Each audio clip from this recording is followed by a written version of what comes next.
बिस्मिल्लाहिर्रहमानिर्रहीम। इय्याका नअब्दु व इय्याका नस्तईन। अस्सलाम वालेकुम टू ऑल।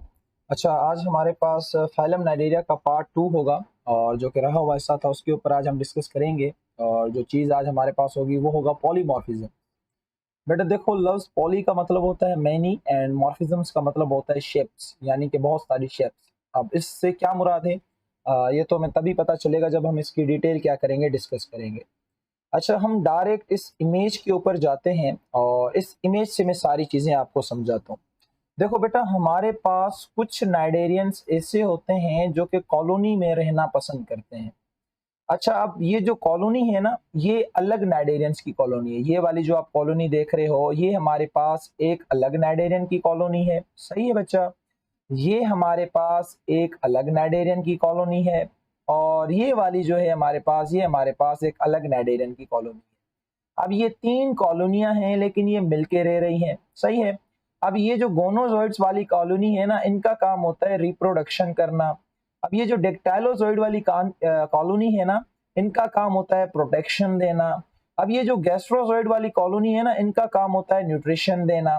तो आपकी किताब में लिखा हुआ है कि जब नाइडेरियंस डिफरेंट कॉलोनीज बना के आपस में साथ रहते हैं और वो कॉलोनीज डिफरेंट फॉर्म्स की होती हैं, जो कि आपको नजर भी आ रही हैं। देखो, जो शक्ल इसकी है वो शक्ल इसकी नहीं है और जो शक्ल इसकी है वो शक्ल इसकी नहीं है। डिफरेंट फॉर्म्स की कॉलोनी के अंदर जब नाइडेरियंस मिल के रहते हैं तो उस कॉलोनी को मिला के कहा जाता है ज़ुइड्स। और ये हर नाइडेरियन की एबिलिटी नहीं होती। कुछ नाइडेरियंस ऐसे होते हैं जो कि कॉलोनी बना के रहते हैं, कुछ ऐसे होते हैं जो कि इंडिविजुअल रहते हैं। अच्छा, अब ये जो नाइडेरियंस जो कॉलोनी बना के रह रहे हैं, अब ये एक दूसरे के ऊपर क्या करते हैं, डिपेंड करते हैं। ये इंटरडिपेंडेंट होते हैं। तो देखो क्या लिखा हुआ है, these zuids are interdependent and perform specific function for the whole colony। एक दूसरे पे डिपेंड करेंगे और मिल बांट के जो है वो काम करेंगे, कोई स्पेसिफिक काम करेंगे जिससे पूरी कॉलोनी को क्या हो, फायदा हो। तो ये कहता है कि जब दो या दो से ज्यादा, यहाँ पे आपको 3 कॉलोनियां मिल रही हैं मुख्तलिफ किस्मों की, तो इस टाइप की शेप के नाइडेरियंस के लिए जो लफ्ज इस्तेमाल होता है उसे कहा जाता है पॉलीमॉर्फिज्म। यानी इसके अंदर आपको मुख्तलिफ शेप्स की क्या मिल रही हैं, कॉलोनीज मिल रही हैं, तो इसलिए हमने इसका नाम क्या रख दिया, पॉलीमॉर्फिज्म रख दिया। और इसके अंदर जो डिफरेंट फॉर्म्स की कॉलोनी रह रही है इसको हम क्या कहते हैं, ज़ोइड्स कहते हैं। ये सारी कॉलोनीज एक दूसरे के लिए डिपेंडेंट होती हैं। ये थोड़ा सा कलरफुल वर्जन है जो कि मैं आपको आसान करके दिखा रहा हूँ। आपकी बुक के अंदर भी यही इमेज बनी हुई है। गोनोजोइड्स वाले रिप्रोडक्शन में हेल्प करते हैं, डिक्टाइलोजाइड वाले प्रोटेक्शन में मदद करते हैं और जो गैस्ट्रोजोइड वाले हैं ये आपके न्यूट्रिशन में मदद करते हैं। मुझे उम्मीद है कि ये वाला टॉपिक आप लोगों को बहुत अच्छे तरीके से समझ आ गया होगा। अच्छा, उसके बाद कोरल्स है एंड कोरल रीफ है। ये बहुत इंटरेस्टिंग और बहुत खूबसूरत सा टॉपिक है और जो टॉपिक ये अच्छे तरीके से समझेगा उसके लिए एक छोटा सा गिफ्ट भी है, आपको हम देंगे आगे चल के। ये कहता है कि बहुत सारे ऐसे पॉलीप नाइट्रेरियंस हैं जो कि कुछ केमिकल सीक्रेट करते हैं, जैसे लाइमस्टोन हो गया, तो वो उनकी हार्ड और डेड कवरिंग बन जाती है। जिस तरह से इंसेक्ट है ना, वो अपनी बॉडी से एक केमिकल बाहर निकालता है और वो केमिकल उसका एक्सोस्केलेटन बनाता है, लेकिन एक स्टेज ऐसा आता है कि वो उसका एक्सोस्केलेटन डेड हो जाता है, मर जाता है, हार्ड हो जाता है। सेम इसी तरीके से ये अपनी बॉडी से कुछ केमिकल्स निकालते हैं जो इनिशियली लिविंग होते हैं, लेकिन एक हद पे आके फिर वो हार्ड भी हो जाते हैं और वो मर जाते हैं, डेड हो जाते हैं। तो ये कहता है कि जब ये जितने भी नाइडेरियंस जो केमिकल सीक्रेट करते हैं ना, इनकी मुख्तलिफ आपको साइज मिलेगी, इनकी आपको मुख्तलिफ शेप मिलेगी। और ये जो केमिकल्स है, अभी तो मैंने सिर्फ लाइमस्टोन लिखा है, और भी बहुत सारे केमिकल्स होते हैं। तो ये कहता है कि इनकी जो कवरिंग मुख्तलिफ साइज की, जो मुख्तलिफ शेप की या मुख्तलिफ केमिकल कंपोजिशन की होती है ना, इन कवरिंग को कहा जाता है कोरल्स। सही है? ये बात आपने अपने जहन में फिट कर लेनी है। ओके, ये कहता है कि जब ये नाइडेरियंस मर जाते हैं, भाई जब ये नाइडेरियंस मर जाते हैं तो फिर क्या होगा, तो ये होगा कि इनकी जो हार्ड कवरिंग है ना, वो बॉटम के अंदर रिजिस बनाना शुरू कर देती है। ठीक है? और इन रिजिस को क्या कहा जाता है, कोरल रीफ्स कहा जाता है। सही है? मैं आपको इमेज दिखाता हूं ताकि आप लोग परेशान ना हो। तो इस इमेज को देखो, ये कितनी खूबसूरत सी इमेजेस बनी हुई हैं। तो ये आप जितने भी बेटा ये देख रहे हो ना, ये सारे के सारे जितने भी स्ट्रक्चर बने हुए, ये सारे कोरल रीफ कहलाते हैं। ये रिजिस आप जितनी देख रहे हो, ये सारी रिजिस कोरल रीफ कहलाती हैं। और ये तब बनती हैं जब ये नाइडेरियंस मर जाते हैं। मरने के बाद इनके जो कोरल्स हैं वो जमीन पे आके सेटल डाउन हो जाते हैं।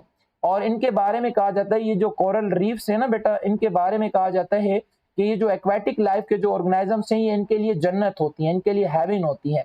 तो देखो ये किस तरह से ये जो मछलियां हैं ये यहाँ पे अपना घर आके बना सकती हैं, या दूसरे जो पानी के ऑर्गेनिजम्स हैं वो यहाँ पे आके अपना घर बना सकते हैं, यहाँ पे रह सकते हैं। तो ये सारी बातें भी आप लोगों ने क्या रखनी है, याद रखनी है। तो कहता है कि ये जो कोरल रीफ्स हैं ये एक किस्म की हेवन है, एक किस्म की जन्नत है, किसके लिए, जो मेरीन लाइफ की स्पीशीज होती हैं उनके लिए। सही है बच्चा। अच्छा, उसके अलावा ये जो शेल वाला काम है ना, ये जो कोरल्स वाला काम है जिनके कवरिंग मरने के बाद बॉटम में जमा हो जाती हैं, एक तो ये काम कर रहे हैं नाइडेरियंस आप लोगों की आंखों के सामने। अच्छा, कुछ हमारे पास प्रोटोजोआन भी होते हैं। जब मैं आपको चैप्टर नंबर 7 पढ़ाऊंगा ना तो उसमें हमारे पास कुछ प्रोटोक्टिस्ट हैं, कुछ प्रोटोजोआन हैं, जैसे ग्लोबी जर्निया हो गया या रेडियोलेरियन हो गया।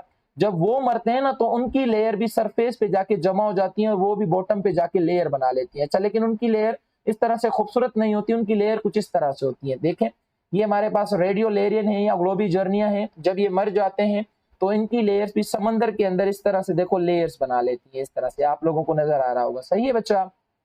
अच्छा, नोट के अंदर हम एक चीज आप लोगों से शेयर करते हैं। ये कहता है कि सबसे बड़ी अगर कोरल रीफ आपको देखनी है तो आप ऑस्ट्रेलिया चले जाओ। ये कहता है ऑस्ट्रेलिया के अंदर एक रीफ पाई जाती है जिसका ग्रेट बैरियर रीफ से उसका नाम से मशहूर है। और कहता है कि ये 100 ऑफ माइल्स के ऊपर क्या होती है, स्प्रेड होती है। अच्छा, ये जो कोरल रीफ है आप इससे बहुत सारी खूबसूरत किस्म की ज्वेलरी भी बना सकते हो, डेकोरेटिव आइटम्स भी बना सकते हो। रेड कलर्स के बहुत सारे अच्छे यहाँ से नेकलेस बनते हैं, हार वगैरह बनते हैं, जो कि मैं आगे चल के आपको दिखाता हूँ। अच्छा, एक रेड कोराल है जिसका नाम मरजान है, और हकीम जो हजरात होते हैं वो उसको इस्तेमाल करते हैं, किसके लिए, मेडिसिन के लिए इस्तेमाल करते हैं। तो ये भी आपने बात याद रखनी है। तो ये हमारे पास वो हार है, सॉरी मरजान है, या हमारे पास ये वो कोरल रीफ है जिसको आप ज्वेलरी पर्पस के लिए इस्तेमाल कर सकते हो। और इस तरह के जो बेटा आप हार हैं वो बना सकते हो, और आप जब शादी करोगे तो फिर आप अपनी बीवी को ये हार क्या कर सकते हो, गिफ्ट कर सकते हो। सही है बच्चा। हमारा last topic, second last topic, that is the phylogeny, यानी कि एवोल्यूशन हिस्ट्री। अब मैं इसकी एवोल्यूशन हिस्ट्री आपको क्या बताऊं, मैंने इंट्रोडक्शन के अंदर ही आपको बता दिया था।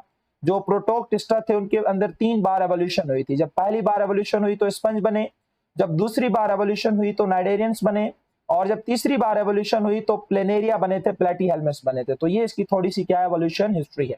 हम इसकी क्लासेस देख लेते हैं बेटा। इसकी 3 क्लासेस आप लोगों को मिलेंगी। सही है। ये कहता है कि on the basis of the dominant phase, इसकी आपको 3 क्लासेस मिलेंगी। अब भाई डोमिनेंट फेज से क्या मुराद है कि अगर फॉर सपोज करो कि मैं अगर मिसाल दे रहा हूँ, ऐसा नहीं है कि कहीं को नहीं, बस ऐसा ही है। फॉर सपोज करो कि इन ऑर्गेनिजम्स की जिंदगी है 1 ईयर की, 1 साल की। सही है, 1 साल की इनकी क्या है, जिंदगी है। तो अब 1 साल में ये कितने टाइम मेडुसा बन के रहते हैं और कितने टाइम ये पॉलिप बन के रहते हैं। अगर ये 7 महीने पॉलिप बन के रहते हैं और 5 महीने ये मेडुसा बन के रहते हैं तो जो डोमिनेंट फेस होगा वो कौन सा होगा, वो पॉलिप होगा। लेकिन अगर कोई ऐसा है जो 7 महीने मेडुसा बन के रहता है और 5 महीने पॉलिप बन के रहता है तो इसका जो डोमिनेंट फेस होगा वो मेडुसा होगा। सही है बच्चा। तो इस डोमिनेंट फेस की बुनियाद पे इसकी 3 क्लासें हैं, हाइड्रोजोआ, स्कैफोजोआ होगी और हमारे पास एंथोजोआ। ये 3 क्लासें इसकी होती हैं, हाइड्रोजोआ, स्कैफोजोआ और एंथोजोआ। अब हम देखते हैं कि इसमें डोमिनेंट कौन है, इसमें डोमिनेंट कौन है और इसमें डोमिनेंट कौन है। एक और भी इसके अंदर फर्क है, वो भी आप लोगों के साथ में शेयर करता हूँ। सबसे जो पहली क्लास है वो हाइड्रोजोआ। आपने याद रखना है हाइड्रोजोआ का जो मीजोगिलिया होता है वो नॉन सेलुलर होता है, उसके अंदर कोई सेल नहीं होता। अच्छा, इसके अंदर आपको मेडुसा और जो पॉलीफेस है वो इक्वल लाइफ से मिलेंगे। इनके अंदर अल्टरनेशन ऑफ जनरेशन होती है, जैसे आपका फाइसेलिया है या जैसे आपका हाइड्रा। इसमें कोई डोमिनेंट फेस वाली कहानी मौजूद नहीं है।